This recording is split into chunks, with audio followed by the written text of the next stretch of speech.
Marcano en Vivo es presentado por Jenny Páez y Asociados. Para mí es una de las mejores opciones cuando se trata de los temas migratorios. Contáctanos al 786-338-1313. No dejes de consultarlo. Tenemos la respuesta a todos los cambios migratorios que ocurren actualmente en los Estados Unidos. Jenny Páez y Asociados. Ductolimpio USA es mi nuevo aliado. Jamás imaginé que mis alergias y las gripes constantes de mi familia eran causadas por la presencia de polvo, ácaros y hasta polen en los ductos del sistema de aire acondicionado de mi casa. No dejes de buscar a los mejores profesionales. El equipo de Ductolimpio USA te ofrece un servicio muy bien hecho. Cuentan con los mejores equipos para descontaminar tu hogar. Respira aire limpio. Conducto Limpio USA. Los puedes ubicar a través de este teléfono 305-510-8871. Hoy quiero recomendarles con toda la confianza a mi nuevo aliado comercial, José Gotera, de Gotera Insurance. Puede convertirse en tu mejor consultor financiero y además en tu asesor de seguros personal. Hola, mi nombre es José Gotera, consultor financiero y asesor de seguro. Obamacare es un seguro de salud a bajo costo, donde el gobierno federal le otorga un crédito fiscal a las personas que trabajan de forma legal aquí en los Estados Unidos y que declaran impuestos. El periodo de inscripción de Obamacare comienza a partir del 1 de noviembre.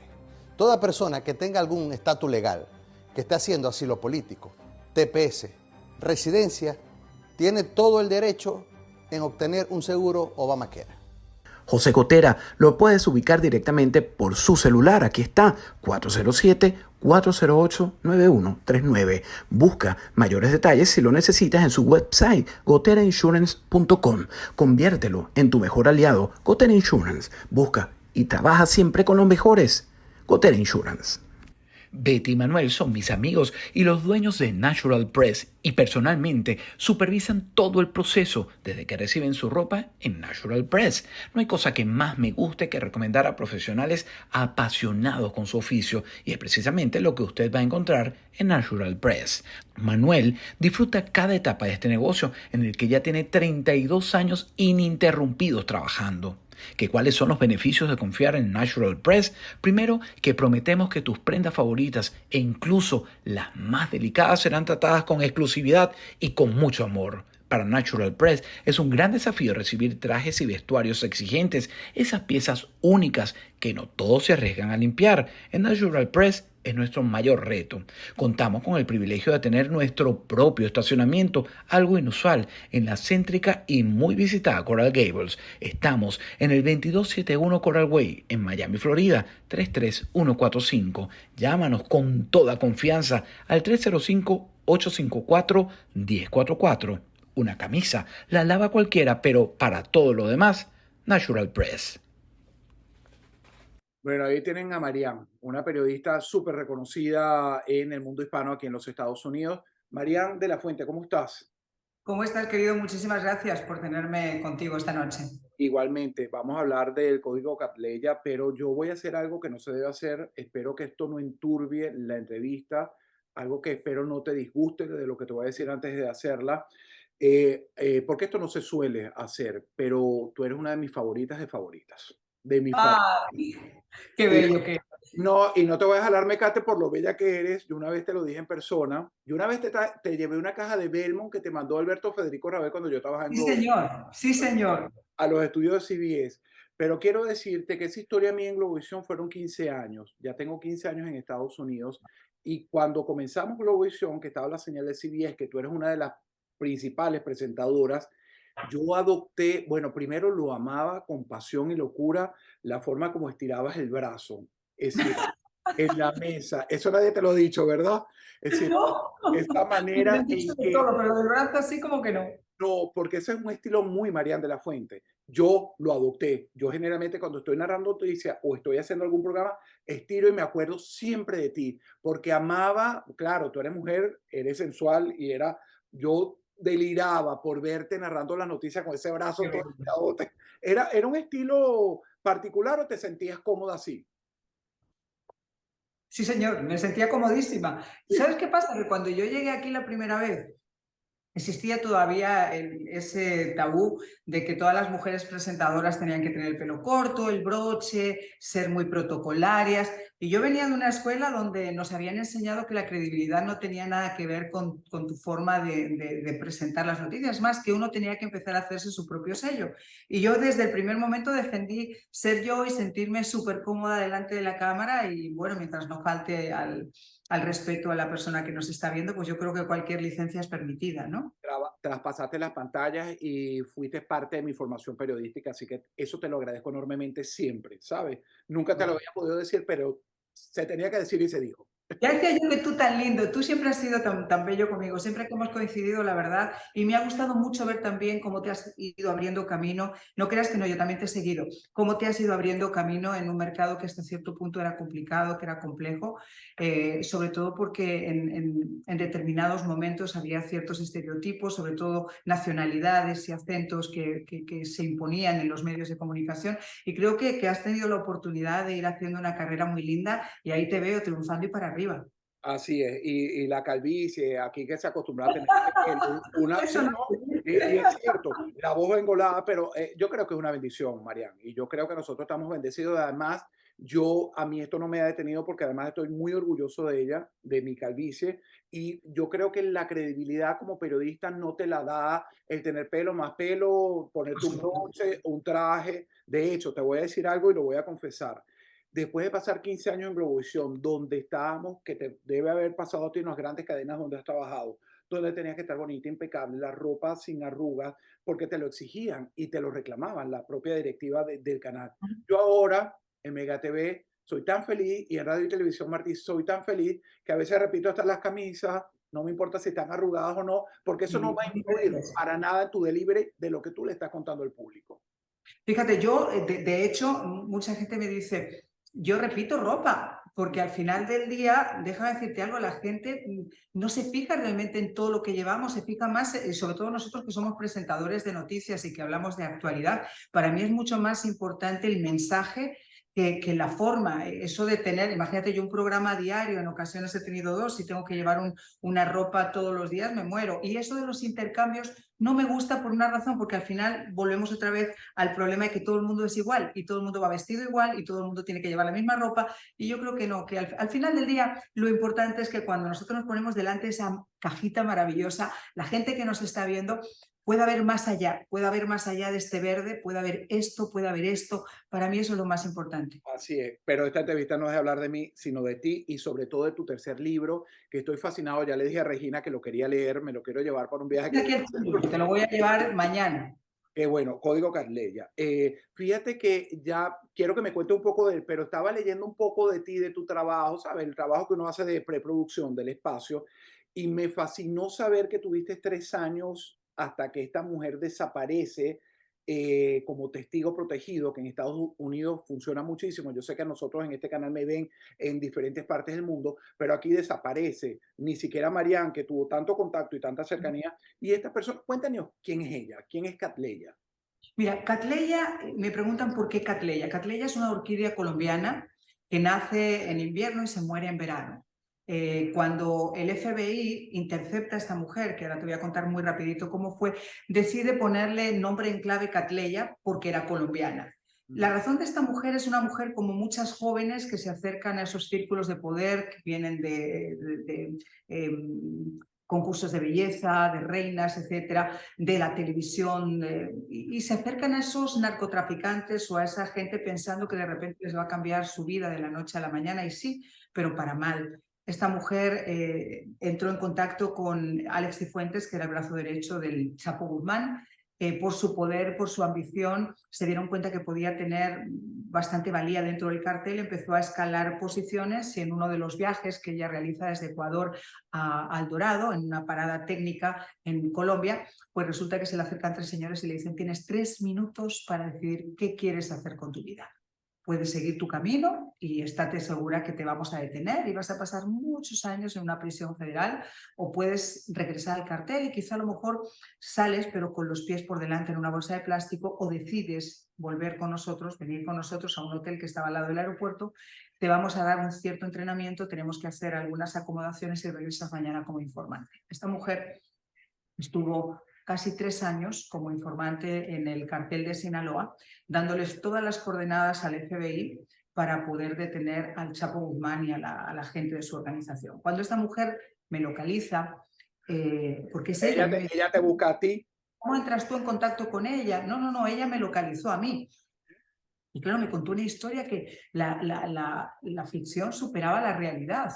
Entonces le dije, necesito una prueba, y ella me mostró una de las pruebas más contundentes, que es esa carta que escribe el FBI al juez que tiene su caso, recomendando que por todas las cosas que ha hecho, pues sea más benevolente a la hora de emitir una sentencia. Y fue tan benevolente que al final no la impusieron sentencia y se libró de la cárcel.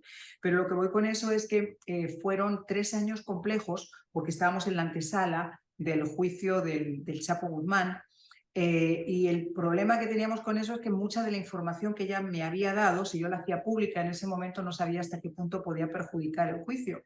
Entonces hablé con la gente del FBI, con Southern Manhattan, que son quienes habían manejado este caso, y llegamos a la conclusión de que yo no iba a sacar absolutamente nada de lo que tenía que ver con esta mujer, con el libro, con la investigación, hasta que no concluyera el juicio del Chapo, hubiera una sentencia, y ahí entonces, en retribución, ellos me iban a dar esta entrevista exclusiva que está en las páginas finales de este libro, de cómo se llevó a cabo esta operación, por qué esta mujer, qué fue lo que pasó, y entonces podía sacarlo. Después de que eso... Código, perdona que te interrumpa, Código Catleya es cómo capturan y por qué capturan a la pieza más importante del tráfico de drogas, que es el cártel de Sinaloa, del Chapo Guzmán. Es decir, ¿eso es un testimonio histórico que tú nos estás presentando en este libro? Yo creo que más que, fíjate, no es un libro en sí del Chapo, porque ya el Chapo se ha escrito mucho, sino de una mujer informante, una mujer joven informante, como muchas otras que hay, y sobre todo esta historia rocambolesca, donde tienen todo, quieren tener todo, y al final acaban perdiéndolo todo, hasta su propia identidad, porque esta mujer ahora sí está en un programa de protección de testigos, como tú decías, en un Witness, donde yo hace muchísimo tiempo no tengo ningún contacto en absoluto con ella. La última vez que yo la contacté fue justo cuando el juicio del Chapo Guzmán, que ya se había librado de tener que hacer ninguna declaración, porque ya todos los allegados del Chapo, sus mejores amigos, lo traicionaron para poder negociar con la fiscalía que las penas fueran menores y poder tener esos beneficios. Y ella se había librado, y en el último minuto me llama estando yo de vacaciones y me dice, voy a declarar. Y le dije, te volviste loca. O sea, tu ego te va a matar. Es ridículo que tú a estas alturas quieras prestar declaración cuando te has librado de eso. Entonces ella dice, no, yo quiero hacerlo. Decidimos que ella iba a pedir perdón el día que al Chapo le pone su sentencia, y esa fue la última vez que vimos a Andrea Fernández Vélez, que es su nombre real, porque se fue a un programa de Witness y nadie tiene ni la menor idea de dónde está. Sí, que funciona como en las películas, señores. Es decir, la desaparecen, tiene otro nombre, otra identidad, quizás se casará, tendrá hijos, hará una vida y nadie va a saber de ella. Marian, tú siempre has sido, es lo que has mostrado tú como periodista y en el periodismo durante tantos años. Nunca has sido miedosa, porque esos encuentros, fíjate que ya nosotros todos en el mundo estamos entendiendo que estos cárteles tienen penetración hasta aquí en Estados Unidos, porque uno a veces, estoy en el Doral, estoy en Brickell, y tú te imaginas, ellos han penetrado toda la ciudad, en todo, tienen un poderío muy grande. Nunca fuiste miedosa, nunca te dio miedo un encuentro con Andrea, ¿no es el nombre de ella? Andrea, lo menos malo que me ha pasado. Acuérdate que durante todos estos años de carrera yo he tenido la oportunidad de hacer entrevistas con líderes de carteles en activo, que he llegado a un hotel en Bogotá y he tenido que dejar a mi productora y he tenido que dejar al camarógrafo que estaba allí, y me dijeron, tenemos cámara, tenemos todo, solo puedes venir tú. Y yo me he montado en un coche y me he tenido que ir con ellos a hacer ese tipo de trabajo cuando hacía delincuencia internacional, terrorismo. El tema nuestro, ¿sabes lo que es? Que no somos conscientes de dónde nos metemos por ese ansia de querer contar, de ser testigos, ¿no? Y cuando tienes tus 5 minutos de gloria, donde tu familia te llama y te dice, o tú me haces esta pregunta, ahí caes y dices, caray, pues yo también puedo estar metida en el ajo. En el caso de esta mujer lo pensé mucho, pero el tema es que después de un mundo de tantas traiciones, donde al Chapo le traicionó absolutamente todo el mundo, no solamente sus clientes, sino también sus propios compadres, como entre ellos se llamaban, la gente de su organización, yo me imagino que pasarle factura a esta mujer, aunque ya la mandaron matar, ya le mandaron sicarios cuando estaba en Canadá y después cuando estaba aquí en Estados Unidos, incluso el hombre que amaba, Alex Cifuentes, en el juicio del Chapo Guzmán llegó a reconocer que había dado $1 millón por su vida a los Hells Angels. Para que la mataran. para que la mataran. Fíjate, entonces no es que eres revaliente. Yo ese capítulo no me lo sabía de que tú viajabas, ¿viste? Sí, porque hay una adrenalina en el periodismo que a veces nos hace, y no por la fama ni por la gloria, sino es por complacerse a uno mismo detrás de una historia, ¿no? Y sobre todo porque, que te digo, somos inconscientes. A veces nos queremos meter en la historia de decir, "Ah, yo quiero esa historia, o sea, la quiero contarla, creo que merece la pena ser contada", y no te metes en ese intríngulis de peligro hasta que, como te digo, alguien te hace esa pregunta y empiezas a pensar y dices, caray, pues sí, De a lo toda la mejor familia. Ujú. opinas Mira, que no. Marian, para después regresar al Código Catleya, porque me interesa más descubrir a la Marian escritora, la Marian compartiendo su tiempo en todos los programas que hace aquí en el sur de la Florida, que a diario, que demanda muchísimo tiempo de ti en preproducción y en la producción, y al revés, porque además trabaja generalmente de noche. Pero quiero hacerte esta siguiente pregunta. Lo bella que eres, y ya el piropo te lo hice al principio, ¿no te costó para llegar a estos mundillos o fue parte, ¿no? Porque yo a veces veo que del Castillo cuando hablan de que su encuentro, que fue, pero yo digo, si tú llegas, yo soy un traficante de droga y tú llegas para mi oficina de entrevista, yo de ahí no te dejo salir más, te lo prometo. Tú sabes que esto de los estereotipos tiene sus buenas y sus malas pasadas. Hay veces que la gente se confunde y te ve con un pelito largo y te ve pues, con Bella, cierto estilo determinado. dilo, bella, porque eres bella. De Ah, repente la neurona itinerante te abandonó con el pelo y no es así. Puede ser el diablo peor o una caperucita con los dientes de lobo feroz sin que se den cuenta, con lo cual es también maravilloso porque son tan incautos que no saben a quién tienen enfrente. Pero en mi caso siempre he creído que tiene sus ventajas y tiene sus inconvenientes. Pero una de las ventajas, obviamente, que puede llegar a tener es que desgraciadamente o tristemente en la televisión vivimos en un momento donde la imagen a veces prevalece sobre la meritocracia o prevalece sobre los conocimientos. Como yo digo vulgarmente, y me van a perdonar ustedes, a veces vivimos en un momento donde las siliconas se han tomado por asalto a las neuronas. Cuando la gente se da cuenta que tú, por encima de esas siliconas que uno pueda llegar a tener, trabaja su neurona y la hace que no sea itinerante, sino que trate de hacer chip cada vez que pueda, pues entonces eso cambia y empieza a haber una complicidad desde el punto de vista de la credibilidad, desde el punto de vista del respeto al trabajo, y es mutuo. Yo creo que cuando tú haces ese trabajo donde aprendes todos los días, donde no te niegas a seguir aprendiendo, donde tienes que ser low profile para decir... pero te me fuiste por la tangente, muy No, inteligentemente. no, Pero no. la desventaja de llegar a ese hotel donde te dicen productor se queda afuera, camarógrafo te llevamos a un sitio, seguramente con capucha para no Ajá. identificar dónde estaba, la belleza de la mujer de Marianne de la Fuente, ¿no te estorbó para nada para ese encuentro? No, para nada, en absoluto, para nada. Es más, con este tipo de personajes, como están acostumbradas a mujeres muy bonitas, pero Pero tristemente bueno, muy vacías, muy huecas, el hecho de la sorpresa de encontrarse que una mujer le puede llamar de tú a tú y haber indagado sobre su vida y sobre sus miserias y sobre sus problemas y llegar incluso a retarles y decirles, como me pasó a mí con un narcotraficante que me estaba contando su historia y le dije, ¿cuánta gente has matado? Y se quedó así en televisión, en vivo. Y me miró y le digo, te estoy haciendo esa pregunta porque vivimos en un momento donde todos los narcotraficantes y toda la gente que han sido criminales, de repente, pues se sienten que son dioses. ¿Y sabes el qué? Uno a veces baja del Olimpo a chancletazos. Y en el caso tuyo, yo te quiero preguntar cuánta gente has matado para saber y que la gente sepa dónde hay que catalogarte a ti. Entonces te bajan la guardia y dices, guácate, me pilló, y entonces ahí esa especie de supremacía o de prepotencia se baja a la altura del betún. Y aparte, muchos de estos personajes, no todos, porque hay gente extremadamente inteligente también, pero por norma general hay muchos que no son hombres muy cultivados, o sea, han llegado a cierto estatus, obviamente por el dinero que ofrece a los que se dedican, pero no son hombres que sean muy de mente. Y después como que se anulan. Cuando ven una mujer que les puede ir a la par, se anulan. bueno, eso suele ocurrir. Fíjate, Marianne de la Fuente, tu libro, Código Catleya, es el tercero en tu producción. Cuando tú tuviste esas entrevistas, las realizabas, tenías esos encuentros, ¿cómo era el modus operandi de Marianne para recopilar la información para luego tenerla en este libro que al final vamos a hablar dónde lo pueden conseguir, dónde lo pueden pedir y cómo llegar? ¿Cómo te manejaste? Porque además eres una mujer muy ocupada, tú estás en presentaciones, tienes programas de televisión, tienes programas de radio, das entrevistas a todas partes del mundo. Es decir, que a ti lo que menos te sobra es el tiempo.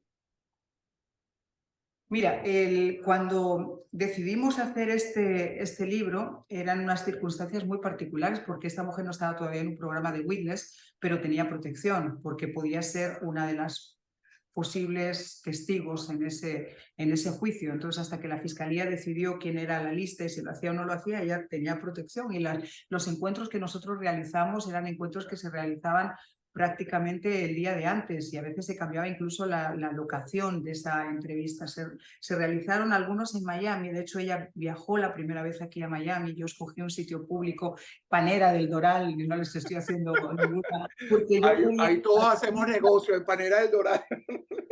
Pásale la factura ahora, Alejandro. El tema es que yo quería un sitio público, porque a veces estas caperucitas, como te digo, tienen sus dientes. Entonces yo dije, no me voy a meter en la boca del lobo sin saber con quién, yo no la conocía de nada, ¿no?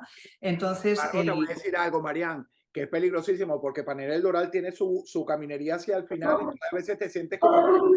Ay, me vas a perdonar. Ahora van a ver ustedes esto es lo malo de tener el estudio en la casa. No importa. Tengo un chihuahua que pesa 85 libras, es un pastor alemán, y no sé si voy a ser capaz de poder seguir con la entrevista si sigue ladrando de esa manera. Así que vamos, bueno, voy a tratar de evitar. ¿Me pueden pedir de faltar al chihuahua? Adelante. Yo tengo mi Golden Doodle que es gigante, pero bueno, le tengo la puerta cerrada. Tú sabes que otras veces cuando estoy haciéndolo desde el estudio a veces pasa y lo presento en público. Ahora está muy entretenido en la parte de abajo. No, lo que te decía es que las entrevistas se realizaron en diferentes sitios. La primera fue, como te digo, aquí en el Doral y después viajamos a Nueva York, lo hicimos en Atlanta, hicimos otra en Los Ángeles. Y lo que hacía era grabar los testimonios para luego además poder contrastarlos y al mismo tiempo hacía research. Por ejemplo, ella me hablaba de ciertos acontecimientos. Entonces, en las noches, que a mí me encanta trabajar en la noche cuando ya el chihuahua y todo el mundo se acuesta y puedo estar yo en mi ratito de gloria, contrastaba si esa información era cierta, hacía entrevistas adicionales y lo que más me gustó es que además teníamos la opinión del FBI, que al final era quienes habían estado interviniendo todas las comunicaciones del cartel. Todo lo que se cuenta en el libro de alguna forma estaba intervenido, o sea, ellos sabían perfectamente lo que estaba ocurriendo en todo momento, con lo cual mejor contraste que eso de cintas grabadas por el propio FBI no podía existir, ¿no? Entonces, por eso quise contrastar con ellos, preguntarles si esto había sido, cómo había sido, por qué la eligieron a ella. Y después lo que hice fue novelar la historia, porque claro, esto es una historia que aunque la realidad supera la ficción, había que darle forma. Ella saltaba de un lado a otro, iba para acá, y completamos entonces la historia por capítulos, pensando además en la posibilidad de hacer la serie que te comento, Petit Comité, que si Dios quiere ya va en camino. Amén, que así sea. Tú sabes que me hablas del FBI, me imagino que tenías el respaldo de las autoridades, los organismos de aquí de Estados Unidos que funcionan maravillosamente y uno tiene sus contactos y en la carrera vas haciendo cercanía con uno. Tú sabes que yo el jueves de la semana pasada hablé con Jim Chet, lo debes conocer, lo debes haber entrevistado 1000 veces. No sabía que era venezolano de origen, que su mamá era de Maturín, es decir, me entero de ello. Y estábamos conversando antes de la entrevista al aire en Mega, me estaba comentando de lo peligrosísimo que se ha convertido el cártel de Sinaloa con el tema de fentanilo. Estamos hablando, esa cosa que yo sabe cuando tú como periodista querés saberlo todo, te quedas con la boca abierta, porque uno se imagina que China hace los reactivos, pero lo arma el cártel de Sinaloa, es quien hace las pruebas con los seres humanos, etcétera, etcétera.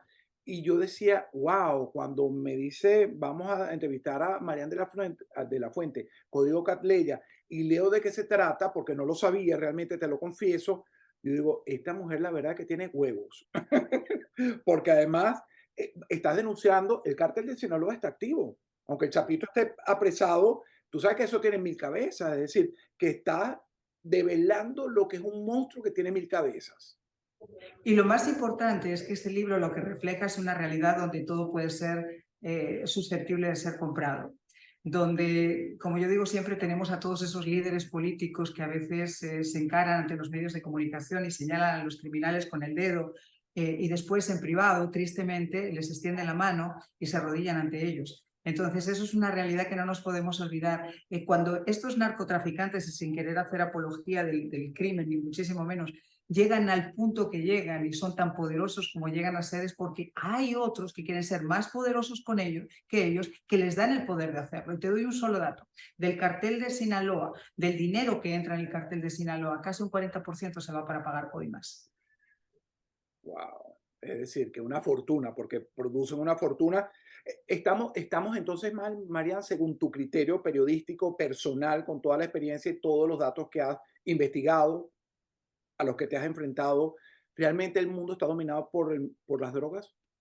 Totalmente. Y el problema que hay es que antes los carteles del narcotráfico en toda América Latina, y yo cuando empecé este libro, esta chica me buscó porque yo venía de hacer un mini documental con el hijo de los Rodríguez Orejuela, con William. Que yo lo entrevisté en un hombre fabuloso con una historia que solo le da Fabuloso, entrevista a muy pocas personas. Yo he tenido la fortuna de hacerla 2 veces, de verdad. Un hombre muy brillante. brillante, buena gente, y de los pocos narcotraficantes que yo o ex narcotraficantes que yo he entrevistado, y siento que él aprendió su lección y fue una lección durísima, pero ha salido y además tiene la iniciativa de ponerse en medio y de hablar con claridad para que otras personas no puedan cometer los mismos errores que Y cometió él. su hija, creo que tiene 2 hijos. El hijo del cartel era el tercero en discordia, era el hijo, y por una cuestión de imperativo legal, y cuando su padre y su tío fueron detenidos, le tocó a él encargarse de eso, pero él nunca lo eligió. Pero bueno, volviendo al tema de esto, que yo te decía, antes los narcotraficantes eran carteles, que eran carteles poderosos, unos lo hacían por poder, los otros lo hacían por dinero.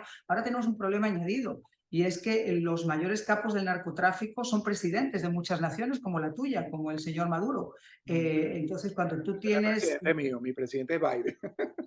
Cuando tú tienes presidentes, por llamarlos de alguna manera, dictadores que están manejando las riendas de un país y que manejan al mismo tiempo el cartel de los soles y que tienen dineros mal habidos, y cuando son buscados por las agencias federales de los Estados Unidos con precio a su cabeza, pero siguen estando todavía ahí. Entonces uno se pone a pensar, espera un segundito, ¿de qué estamos hablando? Cuando tú tienes a las FARC o tienes al ELN, que han pasado a ser grupos marxistas con una ideología marxista extremadamente marcada, a ser los mayores grupos del narcotráfico que existe en América Latina, ¿te das cuenta cuál es la realidad del narcotráfico ahora? Mientras haya dinero y mientras se muevan esas cantidades indecentes de dinero, el problema del narcotráfico no está en quién consume o en quién produce, está simplemente en quién lo mantiene. Y quienes lo mantienen son a veces quienes están a la cabeza de estas naciones, y eso no se nos puede olvidar. Y tienes razón, y es la única persona que me ha respondido a esta pregunta tan sinceramente y tan abiertamente. Sí, estamos dominados por el mundo de las drogas, pero yo tengo 3 hijos, yo sé que tú también tienes familia,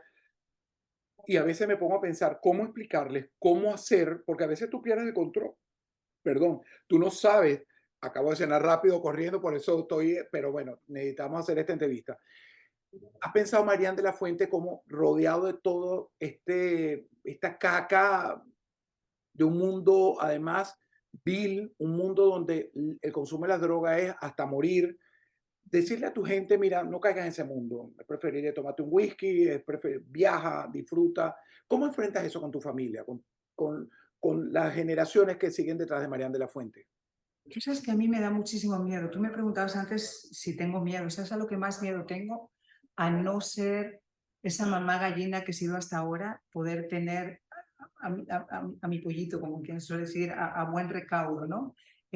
Por muchos valores y por muchos principios que nosotros queramos dar a nuestros hijos en la casa, que creo que es uno de los graves problemas de los que adolece nuestra sociedad ahora, ¿no? Estamos derivando la educación de nuestros hijos a terceros y nos estamos olvidando de algo tan importante como hacerlo en la casa.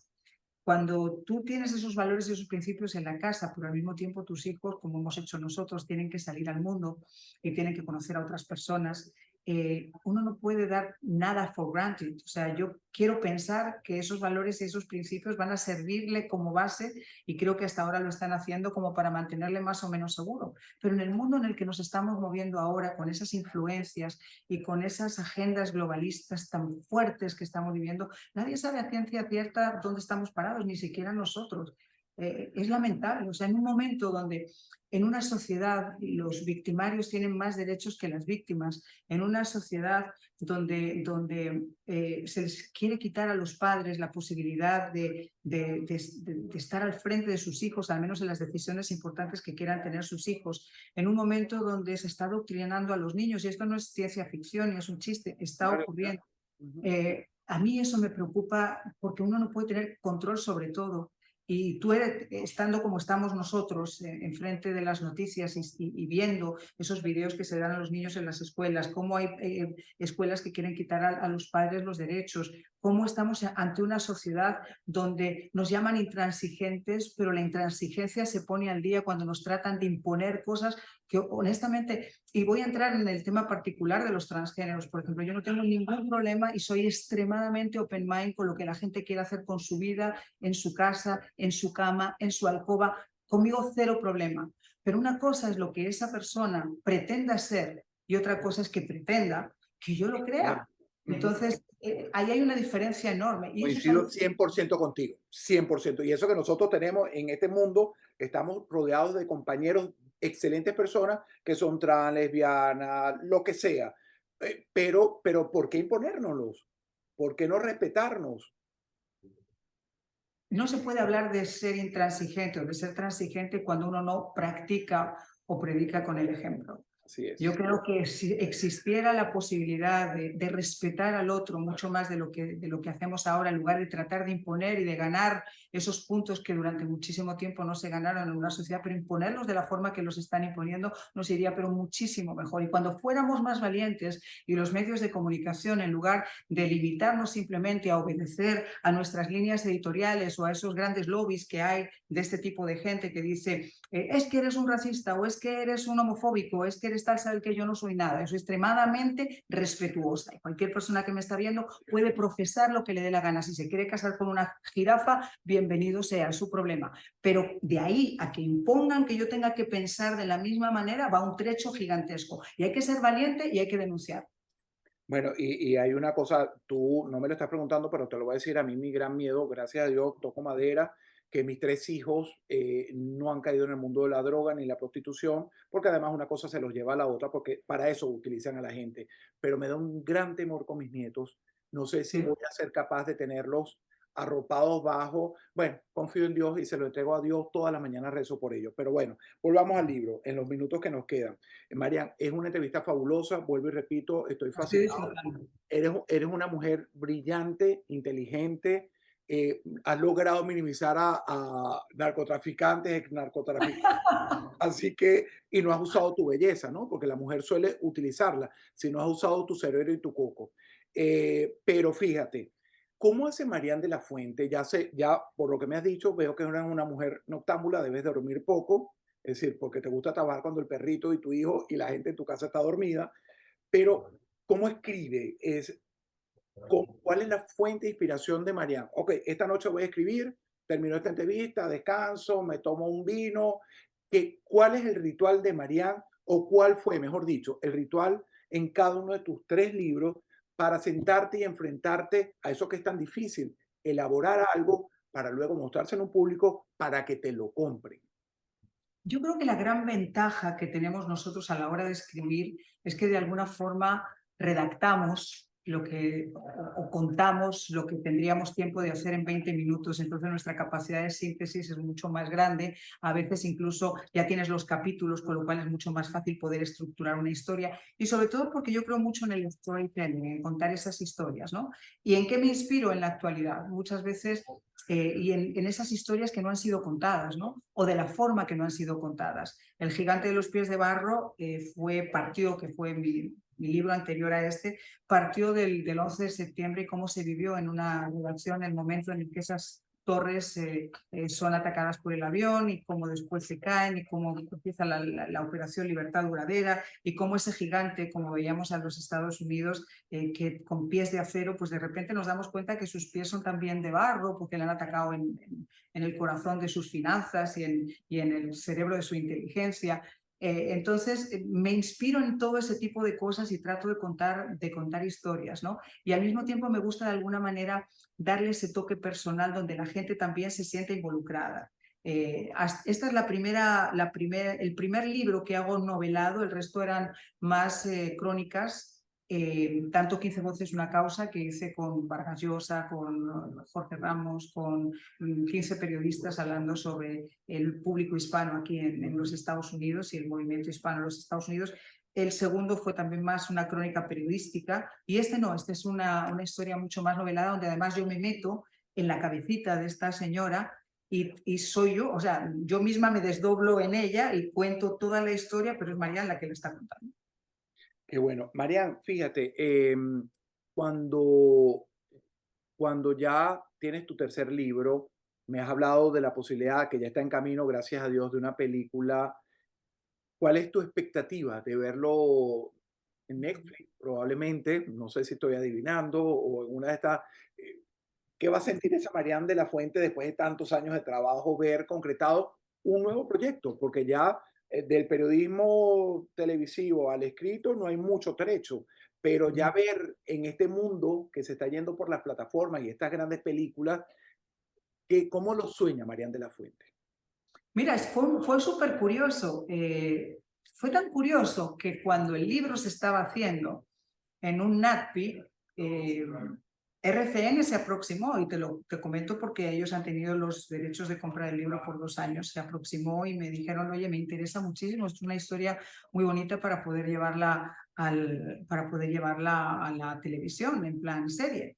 Y yo dije, te juro que no lo había pensado en algún momento dado que fuera una inspiración como lo fue La Reina del Sur de Pérez Reverte para poder llevarlo, pero sin esas, porque esto no es un libro donde los delincuentes de repente se conviertan en santos, que es el problema que tienen estas narcoseries, que todo el mundo termina enamorándose de un tío que es un malvado y que ha hecho un daño a la sociedad inmenso. Aquí no, incluso la propia Catleya, no nos tenemos que olvidar que aunque después hace un bien a la sociedad, pero fue una delincuente, fue una mujer que también causó su daño a la sociedad, y ahí no hay síndrome de Estocolmo hacia nadie. O sea, es una realidad que hay que contemplar. Entonces, bueno, les interesó la historia y eso fue progresando y progresando, y ahora, bueno, pues parece que la cosa está un poquito avanzada, y después de que el libro ha salido al mercado, pues hay varias posibilidades de que lo podamos ver en Bueno, la... qué bueno, qué bueno. Ya me va a decir dónde lo va y ya con esto terminamos, pero ya me huelo, me sospecho que quien va a dirigir esa serie es nuestro querido y mutuo amigo Lilo Vila. Así que estás en mejores manos imposibles. Oye, tengo el libro, te lo tengo que llevar, porque Claro, además me lo tengo tengo que leer firmado. porque, ajá, no, yo sé, me lo tienes que hacer llegar o me lo haces a mí, pero lo voy a leer porque sí, me interesa muchísimo, porque además me gusta este tipo de literatura donde hay novela, donde hay ficción y hay realidad. Y Y como además, siempre, desde que le pedí al presidente Uribe, estoy trabajando muy de cerca con los expresidentes se puede decir, expresidentes más conservadores de las Américas, que están tratando de hacer una diferencia frente al Foro de Sao Paulo y a lo que representa el globalismo. Y este fin de semana me tocó en el Central Adamson Center con el presidente Uribe, el presidente Duque y el presidente Ferey. Y hablando con ellos, el presidente Uribe me iba a hacer el prólogo, al final me lo hizo el vicepresidente Santos. Porque ellos tienen también una visión, imagínate, como colombianos, y en la época de Uribe, con el vicepresidente Santos como VP, pues tienen una noción muy clara de cómo se movía el mundo del narcotráfico y cómo se sigue moviendo todavía en el día de hoy, ¿no? Entonces me lo hizo él. Tengo también la aportación de Arthur Garfer, que es un teniente coronel de las Fuerzas Especiales de los Estados Unidos, que de los ha Estados cubierto Unidos. muchas zonas. Y tengo también a Max Saud, que es un excelente periodista mexicano que también ha cubierto Fuimos carteles. compañeros, Max Abup y yo, un gran colega, fuimos compañeros de Mega TV en un proyecto que se llamaba De Frente. Conducíamos ese programa junto a María Alejandra Requena. Ya va, quiero antes de despedir que me digas dónde comprar el libro, dónde lo pueden encontrar, dónde todo, hacerte una pregunta sobre Venezuela, ya que adelantaste algo. Sé que estamos en manos de bandidos, estamos en una mafia criminal. ¿Tú crees que Venezuela está después de lo de Guaidó? Porque tú dices, ahí todo el mundo recibió dinero, todo el mundo se mojó las manos, por eso estamos como estamos. Pero ¿cuál es la visión de Marian de la Fuente? Mira, yo creo que en Venezuela, por encima del problema que ya todos sabemos, que es ese narcogobierno que tienen instaurado, que es como un cáncer con metástasis en el resto de América Latina, aliado con Cuba, el grave problema de Venezuela se llama ego. Yo creo que cuando los líderes de la oposición se den cuenta que por encima de su ego está el bienestar de Venezuela, yo creo que las cosas van a cambiar. Yo creo que cuando Estados Unidos se dé cuenta que negociar con el enemigo no es la forma más inteligente de poder hacer política exterior, las cosas van a mejorar. Entonces, como una especie de tsunami, tormenta perfecta, donde se juntan muchísimos factores. Pero creo que el primordial es que por primera vez la oposición en Venezuela se apegue, se aleje y se apegue de ese ego que tristemente yo creo que ha sido una de las grandes, de los grandes desastres que ha tenido tu país en estos últimos 10 años. Así es, yo le completaría, esto es de mi propia cosecha, yo no los llamaría líderes de la oposición, creo que han sido cohabitadores y han ayudado al régimen a su enquistación. Marian, ¿dónde conseguimos el libro la gente? El mío es mío y firmadito, y Totalmente. le puedes poner un beso y puedes poner una fotografía tuya de CBS ahí para no Lindo. olvidarme de ti. Pero Qué ¿dónde lo bello. consigue la gente? Mira, está en Amazon, está en Barnes Nobles. Vamos a hacer una presentación con firma de ejemplares en el Museo de la Diáspora Cubana, posiblemente en 2 semanas. Yo voy a través de mis redes y en el programa también voy a comentar cuál es esa fecha para que la gente, si quiere adquirir el libro y a firmarlo con muchísimo gusto, será un auténtico placer, y escuchar un poquito más de la historia de Catleya. Y me hace mucha ilusión porque además hemos sido número 1 en el ranking de lanzamientos de Amazon solamente en la primera semana. Así que esto no hubiera sido posible sin ninguno de ustedes que están ahí, y especialmente gracias también a ti y al resto de los compañeros que me han ayudado a promoverlo. Así es, Marian de la Fuente, de verdad un beso, te deseo todo el éxito del mundo. Otro para ti, gigante. Estaremos en el camino porque este camino es tan cortico que siempre estamos haciendo algo juntos por allí. Señor, sí, señor. Y además vamos a estar más cerquita de lo que te imaginas. Ah, qué bueno. Te mando un abrazo. Me encanta, me encanta. Tienes aquí a un gran fan. Marian de la Fuente, amigos, gracias por habernos acompañado en este canal de YouTube. Marian, todo el éxito del mundo. Breakale con Vale, este tú tercer también. libro en su Un venta abrazo. y lo que viene de él.